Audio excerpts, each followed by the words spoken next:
कुर्ला येथील भाभा रुग्णालयात प्रसूतीगृहाच्या नूतनीकरण आणि सुशोभीकरणाच्या कामाचा शुभारंभ राष्ट्रवादी काँग्रेस पार्टीच्या नगरसेविका डॉक्टर सईदा खान यांच्या पुढाकारातून करण्यात आला आहे।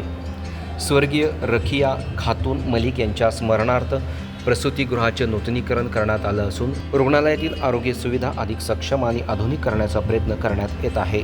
या उपक्रमामुळे महिलांना आणि नवजात बालकांना अधिक चांगल्या सुविधा उपलब्ध होणार असल्याचं सांगितलं जात आहे।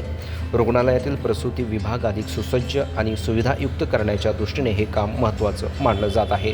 आता याच संदर्भात डॉक्टर सईदा खान यांच्याशी आम्ही संवाद साधला आहे। महापालिकेतर्फे रिनोव्हेशनचं काम होते, पण ज्या पद्धतीने होते आहे ते नुसतं फ्लोरिंग आणि टाईल्सचं काम होते, म्हणजे सुशोभीकरणच्या नावाखाली कुठल्याही ज्या आत्ता आम्ही करून गेले ते कधी त्यांची शेड्यूलमध्ये नाही आहे। आणि याच्या मागचं कारण एकच होतं की कितीतरी आपण रिनोव्हेशन केला तरी पण या पद्धतीने होणार नाही, तर एक आपण असं त्यांना करून दाखवलं की बाबा असा तरी होऊ शकतो। आणि मी हा कुर्ला बाबा हॉस्पिटलचा मेटर्निटी वॉर्डचं सुशोभीकरण नॉन शेड्यूल म्हणजे शेड्यूल आयटमला करायला गेला की जे आपण बघतात ते कुठलंही होणार नाही, म्हणून आपण हे करून घेतलेलं आहे। कुर्ला बाबा मेटर्निटी होमचं जे सुशोभीकरण झालेलं आहे त्याचे पाठीमागे एकच कारण आहे की गोरगरीब महिला जे आहेत त्यांचे घर खूप छोटे असतात आणि ते डिलिव्हरीसाठी बाबा हॉस्पिटलला आल्या। बाबा हॉस्पिटलला जागा खूप आहे पण सुशोभीकरण नव्हतं आणि त्याच्या मागे उद्देश एकच आहे की कुठलीही महिला जर इकडे गर्भवती महिला इकडे डिलिव्हरीला आली तर त्याला एक घरसारखा वातावरण पाहिजे, क्लीन अँड नीट वातावरण पाहिजे। लेबरमध्ये त्यांना पेन असतात, ते खूप डिप्रेशनमध्ये येतात आणि चांगला वातावरण बघून त्यांना काहीतरी थोडा फार लागेल की बाबा आम्ही कुठे सेफ हँडला आहोत, त्याच्या पाठीमागे एकच कारण होतं। आणि हा मेटर्निटी होम मी माझे आईचे नावावर समर्पित केले आहे आणि आज मदर्स डे आहे म्हणून हा कुर्ला बाबाचा मेटर्निटी होम सगळं आईच्या नावाला मी समर्पित करते। माझा जन्म ह्याच हॉस्पिटलचा आहे 1943चा आणि असं भाग्य मला लाभलं की ह्या हॉस्पिटलच्या त्या मॅटर्निटी होमचं उद्घाटन करायला मला बोलवलं गेलं, मला इन्व्हाइट दिलं गेलं, याच्याबद्दल मी आपली फार आभारी आहे। त्यावेळेस आणि आता काय फरक जाणवतोय हॉस्पिटलच्या या सगळ्या सुविधा? तेव्हा तुम्हाला म्हणजे सांगता येणार नाही, एवढं हॉस्पिटल छोटं होतं ते तिकडे। इकडे मॅटर्निटी वॉर्ड असा एवढा एक आणि बाकी जनरल वॉर्ड लेडीजसाठी, आणि इथे समोरच एक मेल वॉर्ड होता आणि तिथे एक छोटंसं ऑफिस होतं बस।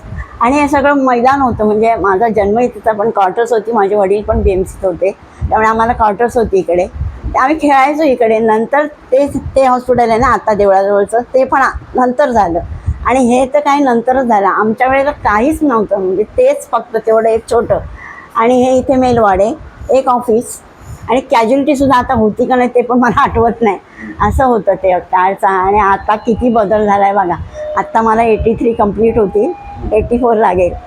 मी पण सायन हॉस्पिटलला ट्रेनिंग केलं 61, 62, 63 तेव्हाची।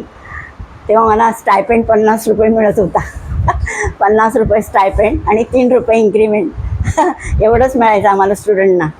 आणि ट्रेनिंग तिकडे झालं, नंतर लग्न झालं आणि मग मी नायरला सर्व्हिस केली आणि आता रिटायर्ड होऊन मला 25 वर्ष झाली, आत्ता कंप्लीट होती 25। हां, त्याच्यातच होते ना BMCतलीच मी, हां नायरला होते आणि रिटायर्ड होऊन 25 वर्ष झाली। आता 1 जून 2001ला मी रिटायर्ड झाले। आता तोपर्यंत चाललं आहे परत सगळं मला BMC मी आत्तापर्यंत सांभाळलं तसं पुढे सांभाळू दे, आणि काही गरज लागली तुम्हाला BMCतच सगळं काय होऊ दे, मला कुठेही प्रायव्हेटला नका, कुठेही नको, माझं आपलं BMCच मला सांभाळला, माझा संसार सांभाळला, मला सांभाळला, त्यामुळे शेवट माझा BMCतच होऊ दे ही माझी इच्छा आहे। आणि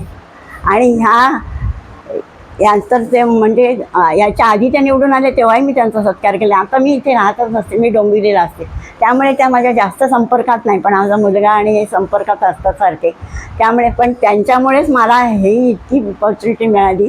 तुम्ही सांगा कसं म्हणजे माझं भाग्य आहे। आणि तुम्ही अशाच राहा, अशाच निवडून हा मला सांगतो नाही मी तुमच्याविषयी, पण मी आता इथे राहतच नाही त्यामुळे काही येणं होत नाही ना, काल आले एवढी जमून गेले। या कार्यक्रमाला पालिकेचे अधिकारी, स्थानिक पदाधिकारी तसेच स्थानिक नागरिक मोठ्या संख्येने उपस्थित होते। यासारख्या अन्य बातम्या बघण्यासाठी तुम्ही आमच्या चॅनलला लाईक करा, शेअर करा, सबस्क्राईब करा। धन्यवाद।